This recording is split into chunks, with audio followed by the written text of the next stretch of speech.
Hey guys, we just started the fourth quarter and there are 4 stocks that I'm really interested in buying. I actually own 3 of them and I hope and I pray that they drop even more in price. So let's dive right in. Now, before we go further, remember, just because I or anybody else in this world, I don't care who it is, even if it's Warren Buffett, if they own a stock, it's absolutely important you do your own research and buy it for reasons that make sense to you. But stock number 1 is Nike. Recently fell hard. Just changing some things out. Everybody thinks Nike's dead. Why? Is Nike really dead, or is news following the stock price? 3 years ago, the stock was at $179. It hit a low of $70 back in August. This is the prime example of news follows the stock price. Nike is an incredible brand. Nike has got a hold on so many sports. They have lifetime contracts with Kevin Durant, LeBron James, Michael Jordan. The basketball version is incredible for them. Their brand becomes cool. The old Nikes are coming back to, I own 4 or 5 pair. Guys, I don't think Nike's going away. I asked the question, what kind of world do we live in where Nike doesn't exist in 10, 20, 30 years? Doesn't mean it won't happen, but you have to ask these questions when looking at companies to determine, do you want to own them for the long run? My personal opinion is my investment ideas have shifted to this sort of thinking, that I'm willing to make less return, but to buy great companies at great prices. Now, the key to that is you have to buy great companies when people are misunderstanding their numbers. So for a dying company, let's quickly go to analyst estimates. And again, analysts are going to be wrong a lot of times, but let's look what analysts think about the profit earnings per share on Nike for the next 5-6 years. $377 this year, growing to $636 over the next 4 or 5 years. Does a dying company increase its profit by 70 or 80%? Maybe. Well, what about revenue? Yeah, not as sexy, $52 billion to $67 billion. But again, dying, guys, Nike can't grow their revenue 20, 30% a year. It would be very difficult to do that. Why? They're a very mature business. But as they grow, as they get bigger and bigger, the world, if I were to ask somebody right now, if I was to ask 100 people right now, name me the best shoe business, sporting goods business, how many would say Nike? Now, that same question was probably asked about BlackBerry in 06 and 07. What's the number 1 phone company out there? So I do get the idea of saying, well, wait a second, but Nike here, I just think it's such a valuable piece of the world in the US economy and in terms of the sports apparel. They got these great athletes on lifetime contracts. That's something to really think about. You really got to remember that when looking at these companies. Don't follow that stock price. Follow what you think about in the future. But we look at Nike here, and a lot of people will probably follow it and go, wait a second, look at Nike. It's down a ton, therefore it's a buy. Not necessarily. Not necessarily. But I do want to show you one thing. This was the fourth quarter of 2021. Let's go look at their financials by quarter. 2021, fourth quarter. They did revenue of $11.36 billion. They're now doing $12.6 billion. So, again, the revenue is up, not a ton, but the stock is down over 50%. I repeat, stock down over 50%, revenue's up. And remember, guys, don't look at a company only on the short-term results. Nike just reported last week, and those short-term results mean nothing. The question I want you to ask, the question that makes sense to me that you might probably incorporate in your investing for all these companies is this company going to be around for a long time? If so, do I think their revenue and profit will be higher in that time period than today? And if so, can you pay a reasonable price for the company today that gives you an adequate return on your money? That's what really matters. If Nike fell in half today, but its future was the same as it is that we perceive today, why would you not buy it? So let's go look at that stock analyzer and determine what the reasonable price for Nike is. 5% revenue growth. I love this. This is great. It's nothing crazy. It's not low. It's not high. It's reasonable. Profit margin. I did 11% across the board. They've had higher free cash flow and profit margin over the last 5 and 10 years, which is great. PE and price of free cash flow. Guys, what are you going to pay for Nike? 15 times multiple is the market average historically. But for Nike, it's a top branded business. It's got a moat. It's got a high return on invested capital. This means they get a great return on the money invested in their business, and companies like this deserve a premium. I put in 23 times earnings. You might think it's high, you might think it's low. That's the beauty of doing this yourself. And when we do our 3 assumptions next, you'll see the difference there. And finally, my desired return of 9%. This should not be your desired return. This has zero margin of safety in here. I'm just doing 9 or 10% of the market average. So what's this thing worth if you were to compare it to the market? Again, you have to put your margin of safety. I hit the analyze button. I have 86 here, which gives you about a 9.85% return. Now for the range, I did 3 and 7% in the low and high for our revenue growth. I did 10 and 12% for profit margin and free cash flow margin. I did a low PE of 20, a high of 26, but I kept the 9% return, again, before margin of safety. Hit the analyze button. So guys, on the low side, it's probably still pretty overpriced. High side, massively underpriced. This is somewhere in the middle. Now, I have my watch list here at 70 only because it went low. So I added my watch list at $80 per share. Doesn't mean I'm going to buy it at 80. It means I'll take a deeper look and probably sell some puts at lower prices. Company number 2, Ulta Beauty. Guys, retail is tough. Again, a company that I own, don't buy it just because I or anybody else on the internet has it. But retail has been tough. That's what I like about Ulta. They're still able to have some organic, real same-store sales growth. I really like that a lot.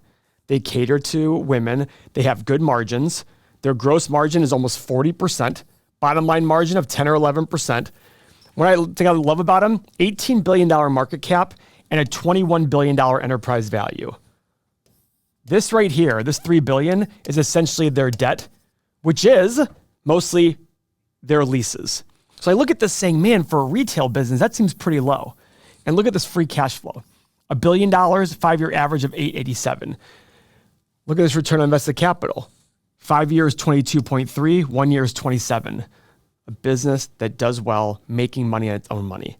They do a good job of handling their cash flow. They don't pay a dividend, so they're using it hopefully to buy back more shares over time. But look at this company, another one that's fallen precipitously in the last few years. All-time high back in March of 575, hit a low 5 months later of 318. Guys, in the short run, stocks are a voting machine. In the long run, they're a weighing machine.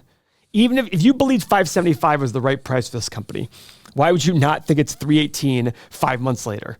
What could have materially changed in the business in 5 months in a company like this?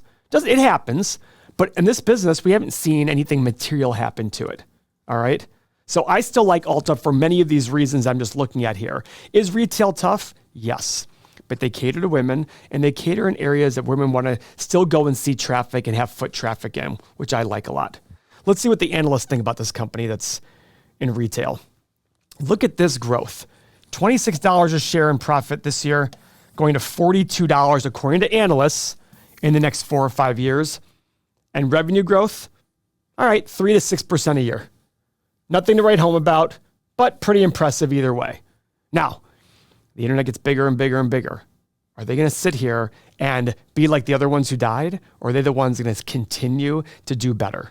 Continue to adapt to make sure they can cater to the women who love their work. I will tell you, they've done a great job with same stores sales growth over the last few years. And the number of stores they have, they're not opening a ton. They're being smart about it. That's what I like about them. Now, what is the company worth according to our stock analyzer tool? Now, one reason it jumped up recently was Berkshire Hathaway took a position in them. Wasn't necessarily Warren Buffett, but somebody at Berkshire did it. Now, something to look at here. 10-year ROIC, 20%, 5 years, 22, 1 year is 28. A growing ROIC, a growing moat, getting better at handling the money that's in the business. This is wonderful. And this kind of company who does this, if their stock fell in half, they'd probably be buying back a ton of shares and adding immense value to investors by doing that. So, low and high assumptions on revenue growth, I did 3% and 7%. Profit margin, I did 9.5 to 11. Same with free cash flow, even though free cash flow has been lower than their profit consistently. Okay, so PE, I did a low of 15, a high of 21. The current PE is a little under 15. The current price of free cash flow is 18. And again, my 9% returns. So guys, remember, when we're investing in companies, we come up with a range of prices because we don't know the future and we make mistakes. So it's really, really important that you look at that range and say, do I feel comfortable here or do I need to wait? Boom. A low price of 346, high price of 670. So somewhere in the middle, it's a decent buy, right? That could be today. Because look, 346 to 670, it could very well be a high $400, $500 stock, at which point you have to ask yourself, are you okay buying it at 375? That's the big question to ask. And when is it 318? This is a green all day right here. But again, you have to understand the quantitative and qualitative parts of a company. What is the story that makes this company a good purchase? It's about incorporating those two together to find the right investment. Now, Alta's beaten up stock, but EM, our community members, have been talking about Alta as it was fallen. And that's the reason why the community is great. They share ideas, they share research. So if you're looking to be part of this like-minded community, I need you to go to everythingmoney.com. And when you do go there, you'll see that we have a limited number of daily spots for our software and community. And the reason for that is that the software as it exists today includes everything we have to offer for retirement, for stock analysis, and for real estate, which is a big part of our entire investment. I own over 1,000 apartments myself. As we expand though, we have to make changes. And the offers that we have are going to be separated. The current offer of everything is going to go away very soon. You may remember when we first started this channel, and by the way, I get messages on Twitter and Instagram of people saying, Paul, I've been with you since day one, since you had 700 subscribers. And I really love seeing those. I built that software. All this software was built for me. I was using it for myself on a computer. But as I did it in the videos, people would say, how do I get that software? And I'd always say, listen, you can't get it.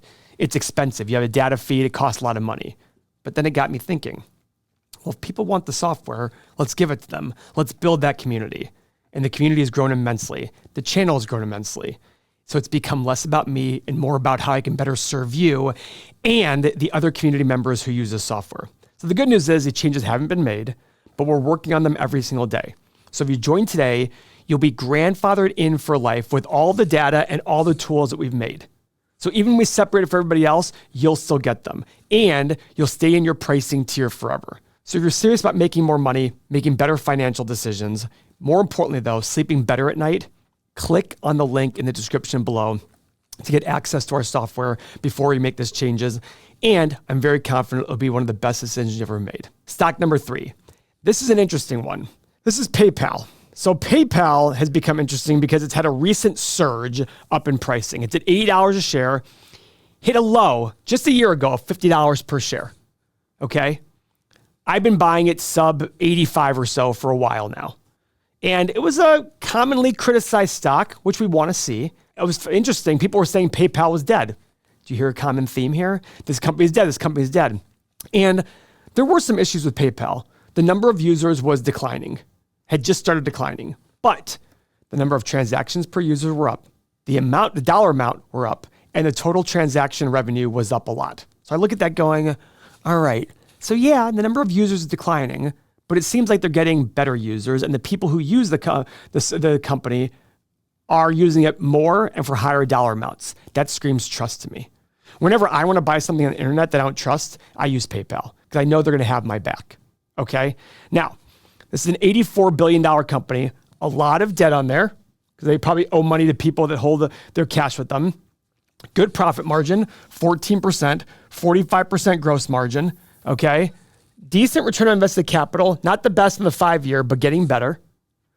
They have a new CEO who's trying to make this a much more versatile company. They have Venmo. Guys, Venmo is the verb. Venmo me. So let's go look at the revenue growth of this company because that's really important to understand. Look at this revenue growth, guys. Dying company, 13 billion, 15 and a half, 17.8, 21 and a half, 25, 27 and a half, 30, 31. How much of this is dying? Explain that to me. And I've literally, go search it. You will see people saying PayPal is dying. Okay, it's dying. That's what you need to be successful investing. You need the perception of the market to be inaccurate, and you got to be right. That's the big thing. So let's see what analysts are saying about PayPal. They're looking at profit of $4.52 a share going to $7 in the next few years. And that's a good dying company right there. And another dying metric, 7 to 10% revenue growth for the next 4 or 5 years. Again, they're analysts. They have their bias. I get that completely. So let's go look at our stock analyzer assumptions about PayPal. So I did 4, 7, and 10% revenue growth for the next 10 years. I did 12.5, 14.5, 16.5% profit margin. Free cash flow on PayPal is huge, way higher than the profit margin. So I did 16, 20, and 24%. PE, I did 14, 17, and 20, and again, my 9% return. Hit the analyze button. Guys, you see how crazy it was at $50 a share? The low price is 58 to 75, high price of 150 to 220. Guys, I look at this company, and for me personally, again, I own this company and I want to buy more. I look at this saying, this looks like a pretty good deal for me, but you've got to understand that. You've got to understand it in your own way to make sure you can make those assumptions. Stock number 4, the Googly Moogly. Now, Mo, you have Google stock. You were smart enough to buy it at 140. I was not smart enough to buy it. Yeah, I think 136 is the basis. That's your basis? Good for you. Hit an all-time high of 193 just 3 months ago, back in July of 2024. It hit a low of 121 just 1 year ago. So from the low to the high, over a 50% return in less than 7 or 8 months. And remember back when it was like at $88 a share, Mo? When was that? That was $86 a share back in December of 2022. That was the low of that bear market that year. People were calling for the CEO's head. Guys, you got to remember, just because the stock is down does not mean the company is doing worse. Does not mean the CEO needs to be fired and shot in the head. No. And because it's up doesn't mean it's doing better. And just because it's up does not mean it's doing better. Yeah. So, company, $2.1 trillion market cap. My biggest fear, Mo, it's hard to make outsized returns on the largest companies in the stock market. Correct. Right? Yeah. That's just math. Yep. It's hard for the largest company in the stock market to grow at 12, 13% a year. Yes. That's why when you see these opportunities like Meta was at $88 a share. Dirt cheap. When Google was at $86 a share, you got to look at it and say you have to be aggressive when the time calls for it, especially on large companies. Mm-hmm. This is not for the faint of heart. But I looked at it saying Google owns the top 2 search engines in the world, Google.com and YouTube.com. And Google Shorts have been absolutely killing it. Yeah. So, what are the analyst estimates for Google? Look at this revenue growth, Mo. EPS growth. $7.89 to $14.40 in the next 4 years. Yeah. Huge growth potential there, according to analysts. Yeah. Revenue growth, dying company. 13%, 11%, 10%, 8.46, and 9%. Wow. Yeah, declining because as it gets bigger and bigger, it's hard to grow. Yeah. It's going to be a $500 billion revenue business at that point. It's hard to grow that. But if you're smart about buying it when it's down, and the company is smart about buying back shares when it's down, you can make outsized returns. The market cap, I want to say something very, very interesting here. The market cap can stay flat and the stock price can go up if they're smart about buying back cheap shares. There will be an opportunity at some point where these companies are going to become stupid cheap. The question you have to ask yourself is, are you ready to buy them? Because every past bear market looks like the opportunity, every future one looks like a risk. And when you're in it, it feels like a risk. So let's go to our stock analyzer tool and see what is the googly moogly worth to us. Okay, only company of these 4 I don't own. I did a 10-year analysis, 4%, 7.5%, 11% revenue growth. And Mo, this is what I like. Look at this growing ROIC. Yes. 12.75, 14.5, 15.7. Profit margin. I did 22, 24, and 26. I can make the argument that's too low. Mine's higher. What's yours? 23, 26, 29. Okay. I don't blame you for that. Is it higher than history? Yes, but maybe not. And it's growing. PE, I did 20, 23, and 26. What'd you do? 21, 24, 27. Again, I look at that going, I can see that. Like that's the thing about investing that's interesting, guys. We can have disagreements on the exact numbers here. But Mo, would you and I disagree that there should be a premium paid for Google? No, and that's why I look at this and say, let's say they do 7% revenue growth, which is low for them. I'm still paying a premium for Google. Yeah, absolutely. So that's kind of where that number comes from. And again, our no margin of safety, 9% return. I hit the analyze button. Boom. Low price of 113, high price of 280, middle price of 180. So guys, this is where we are. If you want to see the 5 stocks that our community members are buying, watch our next video. Thank you for your time.